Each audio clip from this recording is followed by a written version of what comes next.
ರಾಜ್ಯದಲ್ಲಿ ಬೆಳಗ್ಗೆಯಿಂದ ಇಲ್ಲಿಯ ತನಕ ಏನೇನಾಗಿದೆ, ಇದರ ಜೊತೆಗೆ ಆಯಾ ಜಿಲ್ಲೆಯಲ್ಲಿ ಏನೇನು ನಡೆದಿದೆ ಅನ್ನೋದ್ರ ಬಗ್ಗೆ ನಮ್ಮ ಪ್ರತಿನಿಧಿಗಳು ಪ್ರತ್ಯಕ್ಷ ವರದಿಯನ್ನು ಕೊಟ್ಟಿದ್ದಾರೆ.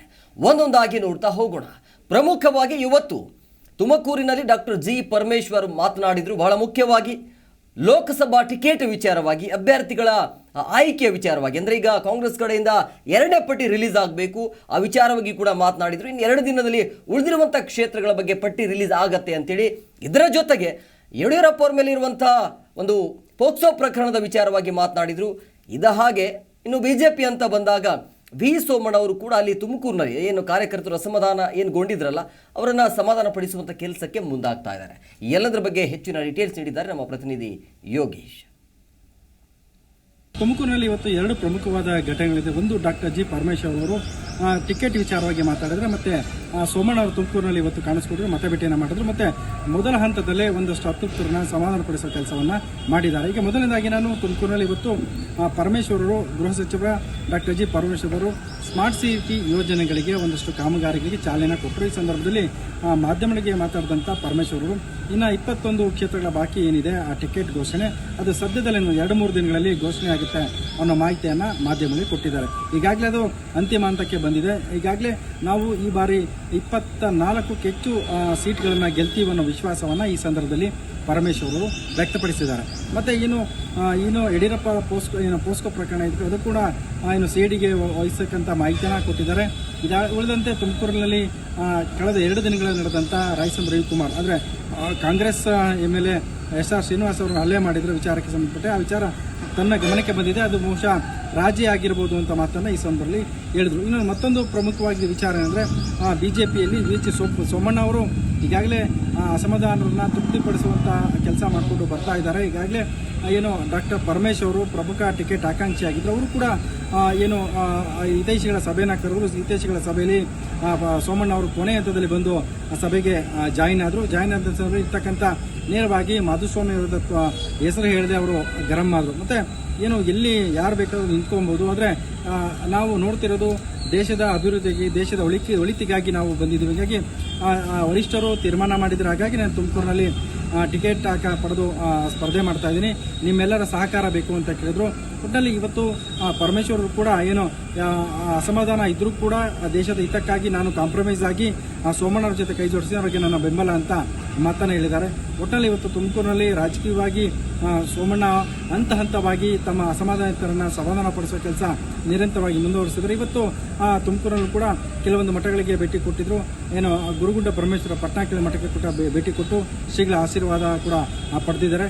ಮತ್ತೊಂದು ಹಂತದಲ್ಲಿ ಮಾಧುಸ್ವಾಮಿ ಮತ್ತು BJP ನಾಯಕರಿದ್ದಾರೆ, ಅವರೆಲ್ಲರನ್ನೂ ಮತ್ತೊಮ್ಮೆ ಭೇಟಿ ಮಾಡಿ ಅವ್ರನ್ನ ಸಮಾಧಾನ ಪಡಿಸೋ ಕೆಲಸದಲ್ಲಿ ಕಾರ್ಯವನ್ನು ಮುಂದುವರಿಸಿದ್ದಾರೆ ಅಂತ ಹೇಳ್ಬೋದು.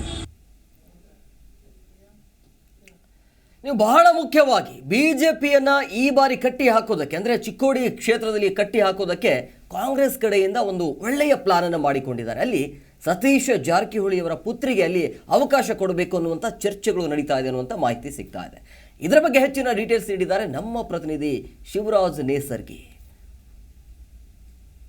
ಉತ್ತರ ಕರ್ನಾಟಕ ಭಾಗದಲ್ಲಿ ದಿನದಿಂದ ದಿನಕ್ಕೆ ಬಿಸಿಲು ಕೂಡ ಹೆಚ್ಚಿಗೆ ಆಗ್ತಾ ಇದೆ. ಇದರ ಜೊತೆಗೆ ಲೋಕಸಭಾ ಚುನಾವಣೆಯು ಕೂಡ ದಿನದಿಂದ ದಿನಕ್ಕೆ ರಾಜಕೀಯ ಚಟುವಟಿಕೆಗಳು ಗರಿಗೇರ್ತಾ ಇದ್ದು, ಇದರ ನಡುವೆ ಅಣ್ಣಾಸಾಬ್ ಜೊಲ್ಲೆ ಅವರು BJP ಅಭ್ಯರ್ಥಿ ಎಂದು ಘೋಷಣೆ ಆಗುತ್ತಿದ್ದಂತೆ ಸದ್ಯ ಒಂದು ರೀತಿ ಲೋಕಸಭಾ ಚಿಕ್ಕೋಡಿ ಲೋಕಸಭಾ ವ್ಯಾಪ್ತಿಯ ಕಾಂಗ್ರೆಸ್ ನಾಯಕರಿಗೆ ಕಗ್ಗಂಟಾಗಿ ಪರಿಣಮಿಸಿದೆ. ಸೂಕ್ತವಾದ ಅಭ್ಯರ್ಥಿಗಾಗಿ ಸದ್ಯ ಈಗ ಹುಡುಕಾಟ ನಡೆಸುತ್ತಿದ್ದು, ಮತ್ತೊಂದೆಡೆ ಸಚಿವ ಸತೀಶ್ ಜಾರಕಿಹೊಳಿ ಅವರ ಪುತ್ರಿ ಪ್ರಿಯಾಂಕಾ ಜಾರಕಿಹೊಳಿ ಅವರಿಗೆ ಕಾಂಗ್ರೆಸ್ನಿಂದ ಸ್ಪರ್ಧೆಗೆ ಹೈಕಮಾಂಡ್ ಒಲವು ತೋರಿಸಿದ್ದು, ಸದ್ಯ ಈಗ ಅಣ್ಣಾಸಾಬ್ ಜೊಲ್ಲೆ ಅವರ ವಿರುದ್ಧ ನೇರ ಪೈಪೋಟಿ ಏರ್ಪಡುತ್ತದೆ ಎಂಬ ಮಾತುಗಳು ಕೂಡ ಕೇಳಿ ಬರ್ತಾ ಇದ್ದಾವೆ. ಈಗಾಗಲೇ ಕಾಂಗ್ರೆಸ್ನಲ್ಲಿ 12 ಜನ ಟಿಕೆಟ್ ಆಕಾಂಕ್ಷಿಗಳಿದ್ದರು. ಅದರಲ್ಲೂ ಪ್ರಮುಖವಾಗಿ ಚಿಕ್ಕೋಡಿ ಕಾಂಗ್ರೆಸ್ ಅಧ್ಯಕ್ಷರಾದ ಲಕ್ಷ್ಮಣರಾವ್ ಚಿಂಗಳೆ ಅವರು ಕೂಡ ಟಿಕೆಟ್ ಆಕಾಂಕ್ಷಿಯಾಗಿದ್ದರು. ಆದರೆ ಲಕ್ಷ್ಮಣರಾವ್ ಚಿಂಗಳೆ ಅವರಿಗೆ ಬೆಳಗಾವಿ ನಗರಾಭಿವೃದ್ಧಿ ಪ್ರಾದೇಶಿಕ ಅಧ್ಯಕ್ಷರಾಗಿ ಸರ್ಕಾರ ನೇಮಕ ಮಾಡುತ್ತಿದ್ದಂತೆ ಅವರಿಗೆ ಬದಲಾಗಿ ಇನ್ನು ಬೇರೆ ಯಾರಿಗಾದರೂ ಟಿಕೆಟ್ ನೀಡಬೇಕೆಂಬ ಚರ್ಚೆ ಮಧ್ಯದಲ್ಲೇ ಸಚಿವ ಸತೀಶ್ ಜಾರಕಿಹೊಳಿ ಅವರ ಪುತ್ರಿ ಪ್ರಿಯಾಂಕಾ ಜಾರಕಿಹೊಳಿ ಅವರಿಗೆ ಟಿಕೆಟ್ ಬಹುತೇಕವಾಗಿ ಖಚಿತವಾಗಿದೆ ಎಂದು ಕೂಡ ಕಾಂಗ್ರೆಸ್ನ ಹಿರಿಯ ನಾಯಕರು ಜಿ ಕನ್ನಡ ನ್ಯೂಸ್ಗೆ ಮಾಹಿತಿಯನ್ನು ನೀಡಿದ್ದಾರೆ. ಸದ್ಯ ಈಗ ಪ್ರಿಯಾಂಕಾ ಜಾರಕಿಹೊಳಿ ಅವರು ಚಿಕ್ಕೋಡಿ ಭಾಗದಿಂದ ಸ್ಪರ್ಧೆ ಮಾಡಿದರೆ ಸದ್ಯ ಒಂದು ರೀತಿ BJP ಭದ್ರಕೋಟೆಗೆ ಎಲ್ಲೋ ಒಂದು ಕಡೆ ಅಲುಗಾಡಬಹುದು ಎಂಬ ಕೂಡ ಚರ್ಚೆಗೆ ಕೂಡ ಗ್ರಾಸವಾಗಿದೆ. ಈಗಾಗಲೇ ರಾಜ್ಯದಲ್ಲಿ 5 ಗ್ಯಾರಂಟಿ ವಿಚಾರಗಳನ್ನು ಮತ್ತು ಜಾರಕಿಹೊಳಿ ಕುಟುಂಬ ಪ್ರತಿಷ್ಠಿತ ಅಭ್ಯರ್ಥಿಯಾಗಿ ಸದ್ಯ ಒಂದು ರೀತಿ ಸ್ಪರ್ಧೆ ಕೂಡ ಮಾಡಲಿದ್ದಾರೆ. ಏನು ಅನ್ನಸಾಬ್ ಜೊಲ್ಲೆ ಅವರ ವಿರುದ್ಧ ಸೂಕ್ತವಾದ ಅಭ್ಯರ್ಥಿ ಹುಡುಕಾಟ ನಡೆಸುತ್ತಿದ್ದಂತೆ ಕಾಂಗ್ರೆಸ್ ವರಿಷ್ಠರು ಸದ್ಯ ಈಗ ಜಾರಕಿಹೊಳಿ ಅವರ ಪುತ್ರಿಯನ್ನೇ ಕಣಕ್ಕಿಳಿಸಿ ಸದ್ಯ ಈಗ ಬಿಜೆಪಿ ಭದ್ರಕೋಟೆಯನ್ನು ಕಾಂಗ್ರೆಸ್ ತಮ್ಮ ವಶಕ್ಕೆ ಪಡಿಸಿಕೊಳ್ಳಲು ಸದ್ಯ ಈಗ ರಾಜಕೀಯ ರಣತಂತ್ರವನ್ನೇ ಹೆಣೆದಿದ್ದಾರೆ. ಏನು ಈಗ ಸದ್ಯ ಅನ್ನಸಾಬ್ ಜೊಲ್ಲೆ ಅವರು 2ನೇ ಬಾರಿಗೆ ಟಿಕೆಟ್ ಪಡೆದುಕೊಂಡು ಸದ್ಯ ಈಗ ಸ್ಪರ್ಧೆ ಮಾಡ್ತಾ ಇದ್ದಾರೆ. ಆದರೆ ಸಚಿವ ಸತೀಶ್ ಜಾರಕಿಹೊಳಿ ಅವರ ಪುತ್ರಿ ಅವರು ಮೊದಲನೇ ಚುನಾವಣೆ ಆಗಿದ್ದರಿಂದ ಸದ್ಯ ಈಗ ಚಿಕ್ಕೋಡಿ ಲೋಕಸಭಾ ವ್ಯಾಪ್ತಿಯಿಂದ ಸಂಸತ್ ಸ್ಥಾನಕ್ಕೆ ಸದ್ಯ ಈಗ ಚುನಾವಣೆಯಲ್ಲಿ ಕಣಕ್ಕೆ ಇಳಿತಿದ್ದಾರೆ. ಸದ್ಯ ಈಗ 12 ಜನ ಟಿಕೆಟ್ ಆಕಾಂಕ್ಷಿಗಳ ಮಧ್ಯೆ ಇವರ ಆಯ್ಕೆ, ಈ 12 ಜನರು ಏನಾದರೂ ಬಂಡಾಯ ಹೇಳ್ತಾರಾ ಅಥವಾ ಸತೀಶ್ ಜಾರಕಿಹೊಳಿ ಅವರ ಅಸಮಾಧಾನಕ್ಕೆ ಏನಾದರೂ ಶಮನ ಮಾಡ್ತಾರಾ ಅಂತ ಸದ್ಯ ಈಗ ಚರ್ಚೆಯು ಕೂಡ ಗ್ರಾಸವಾಗಿದೆ. ಏನು ಚಿಕ್ಕೋಡಿ ಲೋಕಸಭಾ ವ್ಯಾಪ್ತಿಯಲ್ಲಿ ಸದ್ಯ ಈಗ ರಾಜಕೀಯ ಚಟುವಟಿಕೆಗಳು ದಿನದಿಂದ ದಿನಕ್ಕೆ ರಂಗೇರ್ತಾ ಇದೆ. ಮತ್ತೊಂದೆಡೆ ಅನ್ನಸಾಬ್ ಜೊಲ್ಲೆ ಅವರು ಕೂಡ ಈಗ 2ನೇ ಬಾರಿಗೆ ಟಿಕೆಟ್ ಪಡೆದುಕೊಂಡು ಮೊದಲನೇ ಹಂತದ ಪ್ರಚಾರವನ್ನು ಕೂಡ ಕಾರ್ಯ ಪ್ರಾರಂಭ ಮಾಡಿದ್ದಾರೆ. ಸದ್ಯ ಇನ್ನು ಪ್ರಿಯಾಂಕಾ ಜಾರಕಿಹೊಳಿ ಅವರಿಗೆ ಹೈಕಮಾಂಡ್ನಿಂದ ಅಧಿಕೃತವಾಗಿ ಘೋಷಣೆ ಮಾತ್ರ ಬಾಕಿ ಉಳಿದಿದೆ. ಈಗಾಗಲೇ ಜಾರಕಿಹೊಳಿಯವರ ಬೆಂಬಲಿಗರು ಕೂಡ ಪ್ರಿಯಾಂಕಾ ಜಾರಕಿಹೊಳಿ ಅವರಿಗೆ ಟಿಕೆಟ್ ಖಚಿತ ಎನ್ನುತ್ತಿನಂತೆ ಸಾಮಾಜಿಕ ಜಾಲತಾಣಗಳಲ್ಲೂ ಕೂಡ ಅವರು ಕೂಡ ಕಾಂಗ್ರೆಸ್ ಈ ಬಾರಿ ಜಯಬೇರಿ ಗಳಿಸುತ್ತದೆ ಎಂದು ಕೂಡ ಏನು ಸಂಭ್ರಮಾಚರಣೆ ಕೂಡ ನಡೆಸ್ತಾ ಇದ್ದಾರೆ. ಸದ್ಯ ಈಗ ಚಿಕ್ಕೋಡಿ ಲೋಕಸಭಾ ಕ್ಷೇತ್ರದಲ್ಲಿ ಇಬ್ಬರೂ ಕೂಡ ಪ್ರಬಲವಾದ ಅಭ್ಯರ್ಥಿಗಳು ಇರೋದ್ರಿಂದ ಏನು ಚುನಾವಣೆ ಒಂದು ರೀತಿ ರಂಗೇರಿದ್ದೇನೆ ಅಂತಲೇ ಹೇಳ್ಬೋದು. ನಾನು ಶಿವರಾಜ್ ನೆಸರ್ಗಿ, ಜಿ ಕನ್ನಡ ನ್ಯೂಸ್, ಚಿಕ್ಕೋಡಿ. ಹಾವೇರಿ ಲೋಕಸಭಾ ಕ್ಷೇತ್ರ ಬಂದಿರುವಂಥ ಹಿನ್ನೆಲೆಯಲ್ಲಿ ಬಸವರಾಜ ಬೊಮ್ಮಾಯಿ ಅವರು ಕೂಡ ಮಾತನಾಡಿದರು. ಅಂದರೆ ಈ ಬಾರಿ ಗೆಲ್ಲುವಂಥ ವಾತಾವರಣ ಇದೆ. ಇದರ ಜೊತೆಗೆ ಬಹಳ ಮುಖ್ಯವಾಗಿ ವಿ ಸೋಮಣ್ಣ ಜೊತೆಗೆ ಈಶ್ವರಪ್ಪ ಬಂಡಾಯದ ವಿಚಾರವಾಗಿ ಮಾತನಾಡಿದರು. ಯಾವುದೇ ರೀತಿಯಾಗಿ ಇಲ್ಲಿ ಸಮಸ್ಯೆ ಆಗೋದಿಲ್ಲ, ಎಲ್ಲ ಹಿರಿಯ ನಾಯಕರು ಅವ್ರನ್ನ ನೋಡ್ಕೊಳ್ತಾರೆ ಅಂತ ಹೇಳಿದ್ದಾರೆ. ಇದರ ಬಗ್ಗೆ ಹೆಚ್ಚಿನ ಡೀಟೇಲ್ಸ್ ನೀಡಿದ್ದಾರೆ ನಮ್ಮ ಪ್ರತಿನಿಧಿ ಕಲ್ಮೇಶ್ ಮಂಡ್ಯಾಳ. ಧಾರವಾಡ ಜಿಲ್ಲೆಯಾದ್ಯಂತ ಸಾಕಷ್ಟು ಪ್ರಮುಖ ಬೆಳವಣಿಗೆ ಆಗಿವೆ. ಇಂದು ಮಾಜಿ ಮುಖ್ಯಮಂತ್ರಿ ಹಾಗೂ ಹಾವೇರಿ ಲೋಕಸಭಾ ಕ್ಷೇತ್ರದ ಭಾರತೀಯ ಜನತಾ ಪಕ್ಷದ ಅಭ್ಯರ್ಥಿ ಬಸವರಾಜ ಬೊಮ್ಮಾಯಿ ಮಹತ್ವದ ಹೇಳಿಕೆ ಕೊಟ್ಟಿದ್ದಾರೆ. ಕಲಬುರಗಿ ಏನು ಪ್ರಧಾನಿ ನರೇಂದ್ರ ಮೋದಿ ಅವರು ಲೋಕಸಭಾ ಚುನಾವಣಾ ಪ್ರಯತ್ನವಾಗಿ ವಿಶೇಷ ಸಭೆಗಳನ್ನು ಕರ್ನಾಟಕದಲ್ಲಿ ಹಮ್ಮಿಕೊಂಡಿದ್ದಾರೆ. ಇವತ್ತು ಪ್ರಾರಂಭವಾಗಿ ಕಲಬುರಗಿಯಲ್ಲಿ ಮಾಡ್ತಾ ಇದ್ದಾರೆ, ಮತ್ತು ನಂತರ ಬೇರೆ ಬೇರೆ ಕ್ಷೇತ್ರದಲ್ಲಿಯೂ ಸಹ ಅವರು ವಿಶೇಷ ಮಾಡ್ತಾರೆ. 1 ಅಥವಾ 2 ಲೋಕಸಭಾ ಕ್ಷೇತ್ರನ ಇಟ್ಟುಕೊಂಡು ಆ ಲೋಕಸಭಾ ಕ್ಷೇತ್ರಾದ್ಯಂತ ಭಾರತೀಯ ಜನತಾ ಪಕ್ಷ ಮಾಡಿದಂಥ ಸಾಧನೆ ಮತ್ತು ಪ್ರಧಾನಿ ನರೇಂದ್ರ ಮೋದಿ ಅವರು ಏನೆಲ್ಲ ಕರ್ನಾಟಕಕ್ಕೆ ಕೊಟ್ಟಿದ್ದಾರೆ ಮತ್ತು ದೇಶದ ಅಭಿವೃದ್ಧಿಗಾಗಿ ಏನೆಲ್ಲ ಮಾಡಿದ್ದಾರೆ ಎಂಬ ಮಹತ್ವದ ವಿಷಯಗಳನ್ನು ಅವರು ಪ್ರಧಾನಿ ಮೋದಿಯವರೇ ನೇರವಾಗಿ ಹೇಳ್ತಾರೆ. ಮತ್ತು ಅನೇಕ ಅಭಿವೃದ್ಧಿ ಪರವಾದಂಥ ನಾವು ಕ್ರಮಗೊಂಡ ಯೋಜನೆಗಳು ಯಾವೆಲ್ಲ ಜನರಿಗೆ ತಲುಪಿವೆ ಎಂಬ ಬಗ್ಗೆ ಮತ್ತು ಮೋದಿ ಗ್ಯಾರಂಟಿಗಳ ಬಗ್ಗೆಯೂ ಸಹ ಮಹತ್ವದಂಥ ಹೇಳಿಕೆಯನ್ನು ಕೊಡ್ತಾರೆ.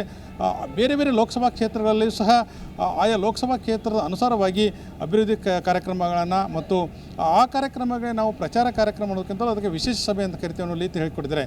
ಇನ್ನು ಇನ್ನೊಂದು ಕಡೆ ಪ್ರಮುಖವಾಗಿ ಪ್ರಹ್ಲಾದ್ ಜೋಶಿ ಹೇಳಿಕೆ ಕೊಟ್ಟಿದ್ದಾರೆ.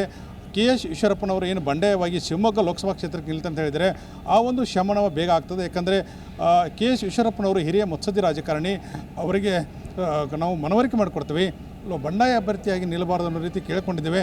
ಖಂಡಿತ ಅವರು ಇನ್ನೊಂದು 2-3 ದಿನದಲ್ಲಿ ಆ ಎಲ್ಲ ಬಿಕ್ಕಟ್ಟಿಗೆ ಒಂದು ಅಂತ್ಯನ ಹಾಡ್ತೀವಿ ಅನ್ನೋ ಹೇಳಿಕೆ ಕೊಟ್ಟಿದ್ದಾರೆ. ಇನ್ನಷ್ಟು ಪ್ರಮುಖ ಬೆಳವಣಿಗೆ ರಾಜಕೀಯ ಸಾಕಷ್ಟು ಚರ್ಚೆ ಆಗ್ತದೆ. ಧಾರವಾಡ ಲೋಕಸಭಾ ಚುನಾವಣೆಯಲ್ಲಿ ಕಾಂಗ್ರೆಸ್ ಅಭ್ಯರ್ಥಿ ಯಾರ ಬಗ್ಗೆ ಇನ್ನಷ್ಟು ರಾಜಕೀಯ ವಲಯ ಚರ್ಚೆ ಮಾಡ್ತಾರೆ. ಯಾರನ್ನ ಆಯ್ಕೆ ಮಾಡಬೇಕು, ಯಾವ ಸಮುದಾಯವರು ಕೊಡಬೇಕು ಅನ್ನೋ ಬಗ್ಗೆ ಸಹ ಪಕ್ಷದ ಆಂತರಿಕ ವಲಯ ಚರ್ಚೆ ಆಗ್ತಿದೆ. ಇವಿಷ್ಟು ಪ್ರಮುಖ ವಿಷಯಗಳಾಗಿವೆ. ವಿಡಿಯೋ ಜರ್ನಲಿಸ್ಟ್ ಮನೋಜ್ ಜೊತೆ Kalmesh Mandyal, Zee news Kannada, Hubballi. Ticket miss ಆಗಿದ್ದಕ್ಕೆ ಕರಡಿ ಸಂಗಣ್ಣ ತಮ್ಮ ಬೇಸರವನ್ನ ಅಸಮಾಧಾನವನ್ನ ಹೊರಹಾಕಿದ್ರು. ಈ ವಿಚಾರಕ್ಕೆ ಸಂಬಂಧಪಟ್ಟಂತೆ ಅವರಿಗೆ ಪ್ರಶ್ನೆ ಮಾಡಲಾಗಿತ್ತು, ಮುಂದೆ ಏನು, ನಿಮ್ಮ ಮುಂದೆ ನಡೆ ಏನು ಅಂತೇಳಿ. ಸದ್ಯ ಪಕ್ಷ ಬಿಡುವಂತಹ ಯಾವುದೇ ಮಾತಿಲ್ಲ, ಆದರೆ ಅಟ್ಲೀಸ್ಟ್ ಸೌಜನ್ಯಕ್ಕಾದರೂ ನನಗೆ ಕಾಲ್ ಮಾಡಬೇಕಾಗಿತ್ತು ಅಂಥೇಳಿ ಬೇಸರವನ್ನು ಹೊರಹಾಕಿದ್ದಾರೆ. ಅದು ಕೂಡ ಮಾಡಲಿಲ್ಲ ಅಂತೇಳಿ ಇದರ ಬಗ್ಗೆ ಹೆಚ್ಚಿನ ಮಾಹಿತಿ ನೀಡಿದ್ದಾರೆ ನಮ್ಮ ಪ್ರತಿನಿಧಿ ಬಸವರಾಜ್ ತೊಂಡಿಹಾಳ. ಒಂದು ಬಿಜೆಪಿ ಟಿಕೆಟ್ ಈಗಾಗಲೇ ಅನೌನ್ಸ್ ಆಗಿದ್ದರಿಂದಾಗಿ ಬಿಜೆಪಿಯಲ್ಲಿ ಭಿನ್ನಮತ ದಿನಕ್ಕೆ ಸ್ಫೋಟಗೊಳ್ತಾನೆ ಇದೆ. ಹಾಲಿ ಸಂಸದರಾಗಿರ್ತಕ್ಕಂತಹ ಕರಡಿ ಸಂಗಣ್ಣ ಅವರಿಗೆ ಟಿಕೆಟ್ ತಪ್ಪಿದ್ರಿಂದಾಗಿ ಅವರ ಅಭಿಮಾನಿಗಳು ಈಗಾಗಲೇ ರೊಚ್ಚಿಗೆದ್ದು ಟಿಕೆಟ್ ಕೊಟ್ಟಿರ್ತಕ್ಕಂಥ ಅಭ್ಯರ್ಥಿಯ ವಿರುದ್ಧವಾಗಿ ಈಗಾಗಲೇ ಘೋಷಣೆಗಳನ್ನ ಕೂಗ್ತಾ ಕೊಪ್ಪಳ ಜಿಲ್ಲೆಯಲ್ಲಿ ಒಂದು ಸದ್ದು ಮಾಡ್ತಕ್ಕಂಥದ್ದು. ಬಿಜೆಪಿಯಲ್ಲಿ ಈಗಾಗಲೇ ಒಂದಲ್ಲ ಒಂದು ಅಸಮಾಧಾನ ಏರ್ಪಟ್ಟಿರ್ತಕ್ಕಂಥದ್ದು. ಜೊತೆಗೆ ಕರಡಿ ಸಂಗಣ್ಣ ಅವರಿಗೆ ಈಗಾಗಲೇ ಕಾಂಗ್ರೆಸ್ನ ಕೆಲ ಮುಖಂಡರು ಕೂಡ ಭೇಟಿಯಾಗುವಂತ ಒಂದು ಕೆಲಸವನ್ನ ಮಾಡಿದ್ರೆ, ಪಕ್ಕದಲ್ಲಿರ್ತಕ್ಕಂಥ ಸಿಂಧನೂರು ಶಾಸಕ ಹಂಪರಗೌಡ ಬಾದರ್ಲಿ ಅವರು ಕೂಡ ಭೇಟಿಯಾಗಿರ್ತಕ್ಕಂಥದ್ದು. ಬಟ್ ಯಾವ ರೀತಿಯ ಒಂದು ಮಾತುಕತೆ ನಡೆಸಿದಾರ ಅಥವಾ ಕಾಂಗ್ರೆಸ್ಗೆ ಸೆಳೆಯುವಂತ ಒಂದು ಕೆಲಸವನ್ನು ಸಹ ನಡೆಸಿದಾರ ಅಂತ ಹೇಳ್ಬೋದು.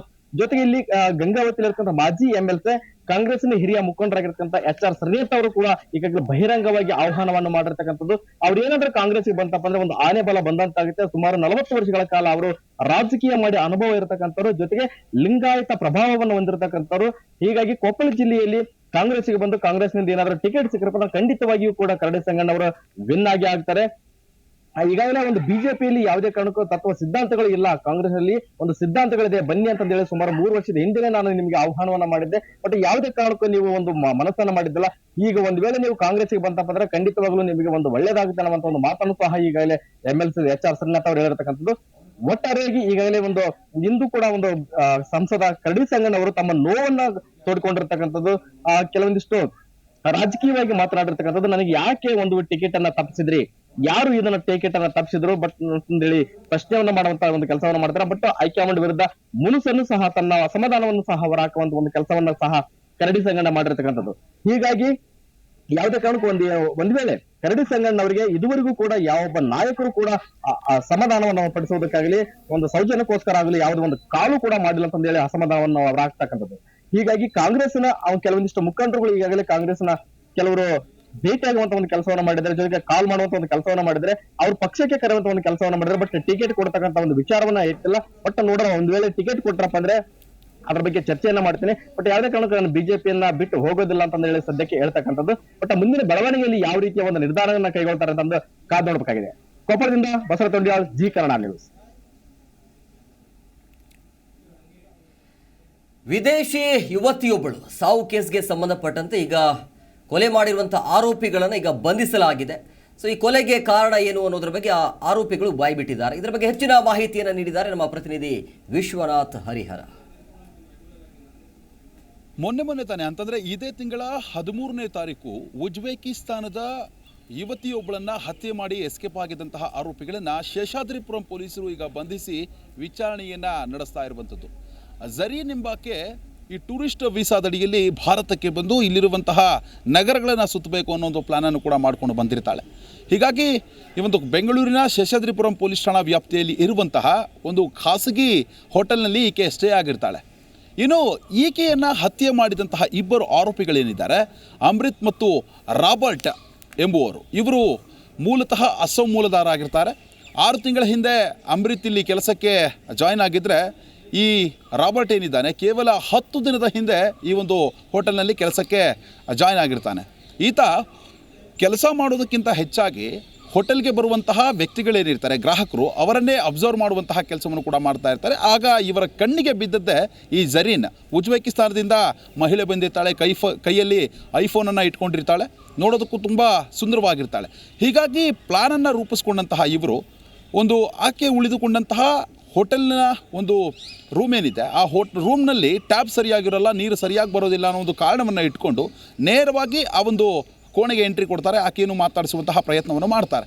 ಅದಾದ ಮೇಲೆ ಒಂದು ಬಿಳಿ ಸಿಮೆಂಟ್ ಏನಿರುತ್ತೆ ಅದನ್ನು ತೆಗೆದುಕೊಂಡು ಟ್ಯಾಬನ್ನು ಸರಿ ಮಾಡ್ತೀವಿ ಅಂತ ರೂಮ್ಗೆ ಎಂಟ್ರಿ ಕೊಟ್ಟಂತಹ ಸಂದರ್ಭದಲ್ಲಿ ಮೊದಲೇ ಪ್ಲ್ಯಾನ್ ಮಾಡಿದಂತೆ ಈಕೆಯ ಬಳಿ ಇರುವಂತಹ ಏನು ಹಣ ಮತ್ತು ಐಫೋನ್ ಏನಿದೆ ಅದನ್ನು ಕಿತ್ಕೊಳ್ಳೋದಕ್ಕೂ ಕೂಡ ಪ್ರಯತ್ನವನ್ನು ಪಡ್ತಾರೆ. ಈ ಸಂದರ್ಭದಲ್ಲಿ ಯುವತಿ ಕೂಡ ಇವರಿಗೆ ಸರಿಯಾಗಿ ತಿರುಗೇಟು ಕೊಡುವಂತಹ ಕೆಲಸವನ್ನು ಮಾಡ್ತಾಳೆ. ಹೀಗಾಗಿ ರೊಚ್ಚಿಗೆದ್ದಂತಹ ಇವರು ಅಲ್ಲೇ ಪಕ್ಕದಲ್ಲಿ ಬಿದ್ದಂತಹ ಒಂದು ತಲೆದಿಂಬೇನಿರುತ್ತೆ, ಪಿಲ್ಲೋ, ಅದನ್ನು ತೆಗೆದುಕೊಂಡು ಈಕೆಯ ಮೂಗಿನ ಬಳಿ ಅಮಿಕಿ ಈಕೆಯನ್ನು ಈಗಾಗಲೇ ಸಾಯಿಸಿ ಅಲ್ಲಿಂದ ಎಸ್ಕೇಪ್ ಕೂಡ ಆಗಿರ್ತಾರೆ. ಎಸ್ಕೇಪ್ ಆದಂತಹ ಸಂದರ್ಭದಲ್ಲಿ ಆಕೆಯ ಬಳಿ ಇದ್ದಂತಹ ಐಫೋನ್ ಆಗಿರಬಹುದು, ವಿದೇಶಿ ಕರೆನ್ಸಿ ಆಗಿರಬಹುದು ಮತ್ತು ಭಾರತದ ನಗದು ಹಣ ಏನಿರುತ್ತೆ ಅದನ್ನು ಕೂಡ ತೆಗೆದುಕೊಂಡು ಎಸ್ಕೇಪ್ ಆಗಿರ್ತಾರೆ. ಹೀಗಾಗಿ ಪೊಲೀಸರು ಕೂಡ ದೊಡ್ಡ ಮಟ್ಟದಲ್ಲಿ ತಲೆ ಕೆಡಿಸ್ಕೊಂಡಿದ್ದಾರೆ. ಯಾಕಂತಂದರೆ ಅಂತಾರಾಷ್ಟ್ರೀಯ ಮಟ್ಟದಲ್ಲಿ ಭಾರತದಲ್ಲಿ ಒಬ್ಬ ವಿದೇಶಿ ಯುವತಿಯ ಕೊಲೆ ಆಗಿದೆ ಅಂತಂದರೆ ಅದು ನಿಜಕ್ಕೂ ಕೂಡ ತಲೆ ತಗ್ಗಿಸುವಂತಹ ವಿಚಾರ. ಹೀಗಾಗಿ ಪೊಲೀಸರು ಕ್ಷಿಪ್ರಗತಿಯಲ್ಲಿ ಕಾರ್ಯಾಚರಣೆಯನ್ನು ನಡೆಸ್ತಾರೆ. ಕೇರಳದಲ್ಲಿ ಅಡಗಿ ಕೂತಂತಹ ಇಬ್ಬರು ಆರೋಪಿಗಳನ್ನು ಈ ಮೊಬೈಲ್ ನೆಟ್ವರ್ಕ್ ಆಧಾರದ ಮೇಲೆ ಹಾಗೆಯೇ CCTV ದೃಶ್ಯಾವಳಿಗಳ ಆಧಾರದ ಮೇಲೆ ಈಗ ಬಂಧಿಸಿ ಕೂಡ ಏಳೆ ತಂದು ವಿಚಾರಣೆಯನ್ನು ನಡೆಸ್ತಾ ಇದ್ದಾನೆ. ಏನು ಬಂಧಿತರಿಂದ 13,000 ಇಂಡಿಯನ್ ಕರೆನ್ಸಿ ಮತ್ತು 2 ವಿದೇಶಿ ಕರೆನ್ಸಿಗಳನ್ನು ಕೂಡ ಸೀಸ್ ಮಾಡಿದ್ದಾರೆ. ಹಾಗೆಯೇ ಒಂದು ಐಫೋನನ್ನು ಕೂಡ ಸೀಸ್ ಮಾಡಿರುವಂಥದ್ದು. ಒಟ್ಟಾರೆಯಾಗಿ ಕೆಲಸ ಅರಸಿ ಬೇರೆ ಬೇರೆ ರಾಜ್ಯಗಳಿಂದ ಬೆಂಗಳೂರಿಗೆ ಬಂದು ಕೆಲಸ ಮಾಡೋದನ್ನು ಬಿಟ್ಟು ಈ ರೀತಿಯಾಗಿ ವಿದೇಶಿ ಮಹಿಳೆಯನ್ನು ಯುವತಿಯನ್ನು ಹತ್ಯೆ ಮಾಡಿ ಈಗ ಭಾರತದ ಮರ್ಯಾದೆಯನ್ನು ಕೂಡ ತೆಗೆದು ಈಗ ಆರೋಪಿಗಳು ಅಂಧರಾಗಿದ್ದಾರೆ. ತಮ್ಮ ಪಾಡಿಗೆ ತಾವು ಕೆಲಸ ಮಾಡ್ಕೊಂಡಿದ್ದರೆ ನಿಜವಾಗ್ಲೂ ಕೂಡ ಇಂತಹ ಪರಿಸ್ಥಿತಿ ಕೂಡ ಬರ್ತಾ ಇರಲಿಲ್ಲ ಅಂತಲೇ ಹೇಳ್ಬೋದು. Vishwanath Harihara, Zee Kannada news, Bengaluru. ಇದಿಷ್ಟು ಈವರೆಗಿನ ಅಪ್ಡೇಟ್ಸ್. ಮತ್ತಷ್ಟು ಅಪ್ಡೇಟ್ಸ್ಗಾಗಿ ನೋಡ್ತಾ ಇರಿ ಜಿ ಕನ್ನಡ ನ್ಯೂಸ್. ಸತ್ಯವೇ ಸುದ್ದಿಯ ಜೀವಾಳ.